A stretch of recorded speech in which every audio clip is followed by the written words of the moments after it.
Okay, so here's experiment number 427. Another member suggested I should coat the roast in rice wine vinegar to see how that treats it. So I've done that half with rice wine vinegar and left that half plain. And you can see in the early stages that the crackle is forming on the left, not so much on the vinegar side, but it's early days, give it a chance to dry out. I'll get you a bit of a close-up of what's going on. All right, so there's the right-hand side with no vinegar. There's the left-hand side with vinegar.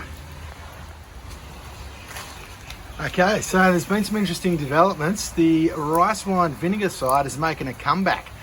I've obviously turned the video on a bit too quick here. Come on. But yeah, what I've noticed is there's been some really violent explosions on the rice wine vinegar side. Like you'll just get a whole strip, that whole strip from there to there, as it was turning, just went whoop. So there's hope for this technique yet. Okay, so the rice wine vinegar side has come all the way back. Looks like there's a bit of a low spot on this right hand side, which is probably why it crackled quicker. I'm assuming the vinegar would have slowed it down a bit, but no, it's coming up good. All right, so I lift my crackle when it sounds right, not when it looks good. You can hear that's still too resiny, too gummy. I want it to be like hitting a rock. I only just remembered now that I've forgotten to pin prick it. So I'm gonna have to do this bloody thing again.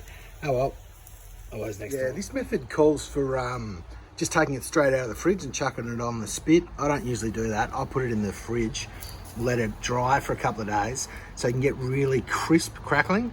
Like you can see this stuff, it's resiny. It's got a bit of crackle to it. It still tastes nice, but it's more resiny than I'd like. So I'll still give the vinegar a crack, but I'm going to dry out the skin more in the fridge.